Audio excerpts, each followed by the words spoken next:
He told me I'd never make it without him. He said I was nothing on my own. So imagine his face when he saw me walk the red carpet, cameras flashing, while he stood behind the barricades. As a nobody, my name is Sophia Lane, and at 22, I thought I had everything figured out. I was a theater arts graduate in Los Angeles, chasing big dreams with an even bigger heart. Acting was my passion, but so was Michael, the man I believed was my forever. Michael was everything I thought I wanted: older, confident, already working in the entertainment industry as a mid-level talent manager. He knew people, had connections, and promised he'd help me succeed. We met at a small film festival. He spotted me in the crowd, told me I had a face that belongs on the big screen. I was flattered. He said all the right things, that I was talented, special, destined for greatness if I stuck with him. Before long, we were inseparable. He became my boyfriend, my advisor, my whole world.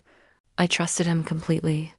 When he suggested that I let him handle everything, auditions, meetings, networking, I agreed. He said I didn't need to stress. He'd take care of it. And for a while, life felt perfect.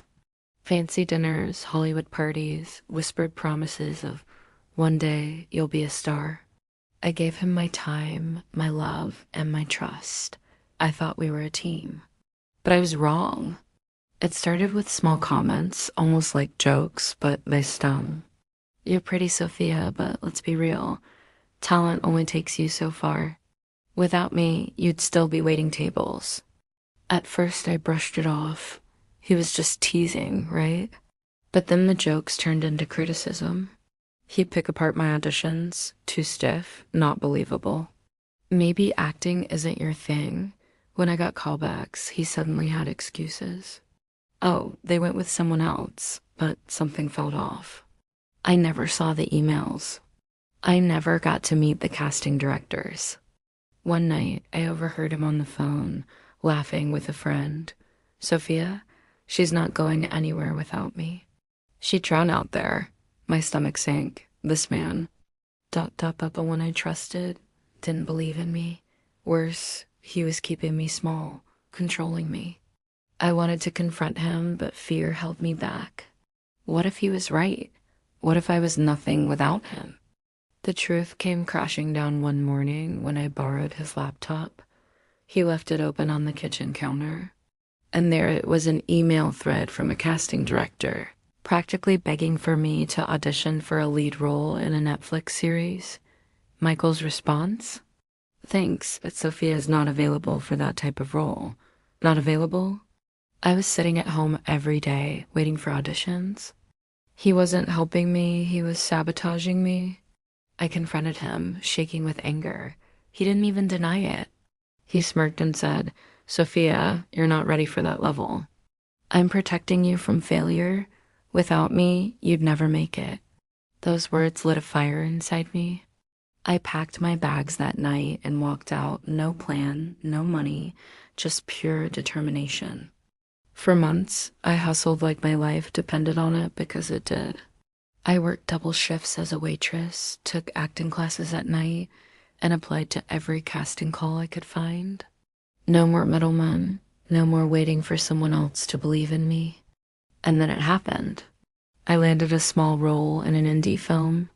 It wasn't glamorous, but it was mine. From there, doors opened. I networked. I worked harder than ever. And within 3 years, I booked the role of a lifetime, a lead in a blockbuster movie.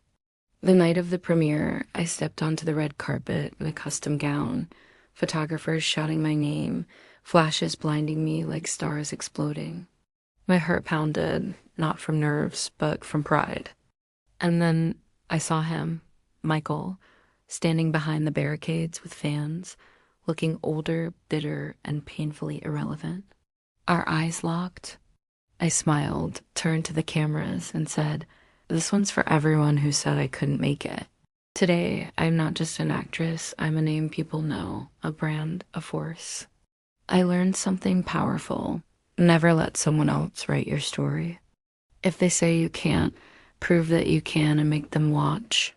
Michael, last I heard, he's managing low-level gigs, still talking about how he discovered me.